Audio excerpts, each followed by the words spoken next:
Have you ever sit alone and observe our nature? Isn't it beautiful?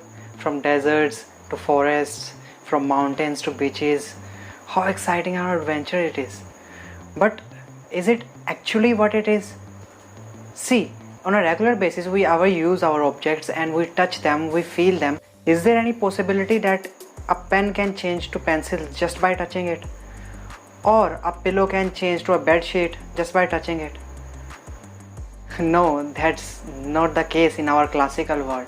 But in a quantum world, this is actually the case. Whenever we touch something or whenever we try to see something, it may change the perspective of it. It may change the actual form of itself. See, we are as a human being are nothing as compared to our earth. Our earth is gigantic. Its radius is 6,400 kilometers, which is very large as compared to a single human being size. But there is another world inside us. Let's assume a meter. Divide the meter in like 100 times. Now there is a part which is 100 times of a meter. This part is known as centimeter. Now repeat that process. How many times? 3 times. You may reach a scale which is actually a size of our own DNA. Thousands of viruses, the proteins and other things are observable under microscope. Means a 1/1,000,000th of a meter is actually a scale where you can observe microorganisms. Now take another step to go further down. Now you are at the level of 10 with 10 zeros of a part of a meter. Well, this times of a part of a meter which we're gonna talk about now. This is known as atomic level. So at this level, the particles aren't as similar as we see in our classical world. And what is a particle? A particle is an object which we can hit someone, which has a property of hitting someone, like a ball hitting a ball, like a ball hitting a ball. That's a particle. But a wave, you can see waves in water, like in strings or in like something flexible, but we can't see both of them in one place. In classical world, you can't see a particle nature of a liquid, but you can observe a wave nature of it. Or you can't see a wave nature of a ball, but you can see a particle nature of a ball. But in quantum world, a particle can have a particle nature or could also have a wave nature. Smaller we getting into the scale, the higher the energy we require to observe that particle. So light actually touch those particles and reflect back and give us information about them. But in this process, sometimes light knock out the electron from their orbit, which may disturb the actual form of it. Let's assume this is a particle of a light, say photon, and this is electron. When we strike the light on an electron to observe it, it may strike it and get reflected, and we may observe what is happening, what is going on here. But in the process, when it comes to the particle and reflect back, it may also knock out the particle from its original position. So let me repeat it.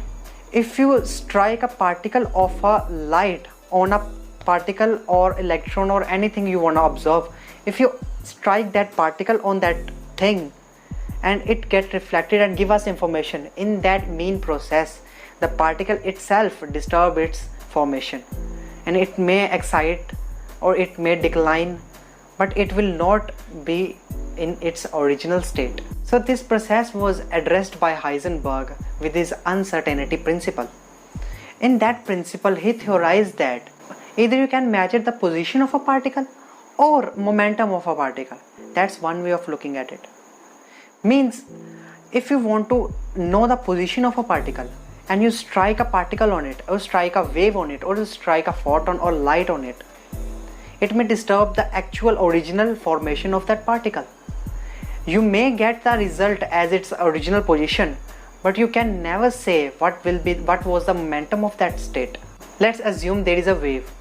Okay, now this whole wave contains information about a particle, that it has this velocity, it has this momentum, or everything. Let's assume particle is inside it everywhere. that's not a classical phenomena. You may not observe it in our real world, but that's the actual thing in quantum world.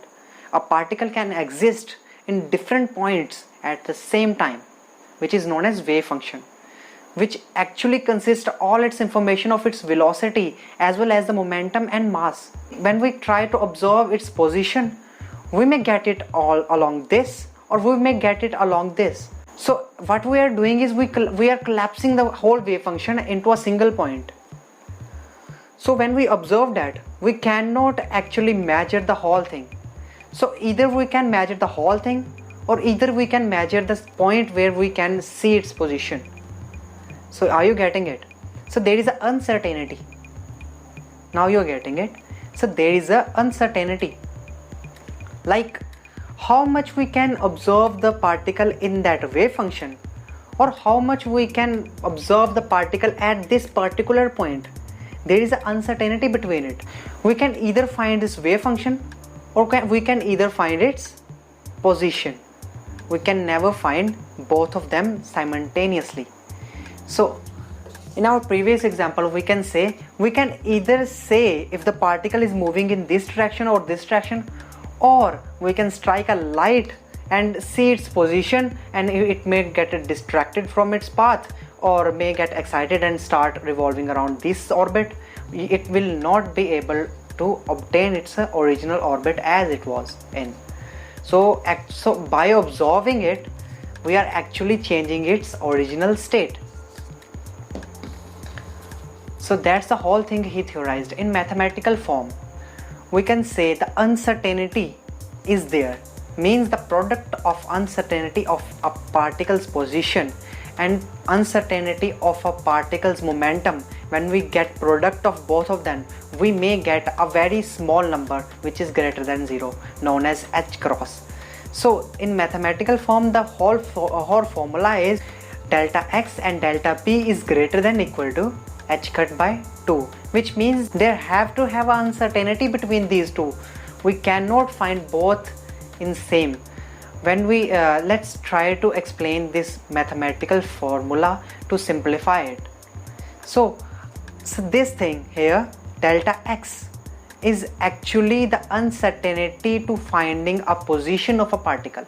Means that we cannot find a particle at certain place.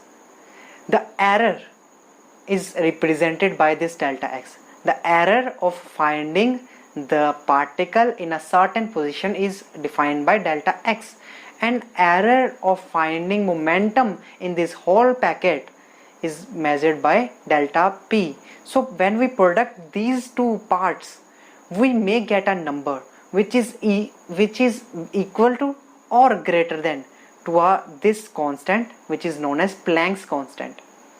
So this is the whole equation which tell us the basis of quantum mechanics, or how the particles in quantum world actually work. So this is a very brief introduction to the concept of uncertainty given by Heisenberg.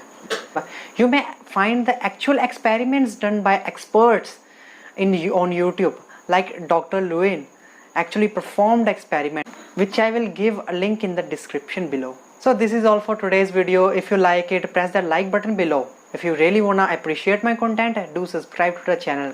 My name is Rajdeep Singh, so you're watching channel Tranquil Mortal. I'm signing off. Bye bye.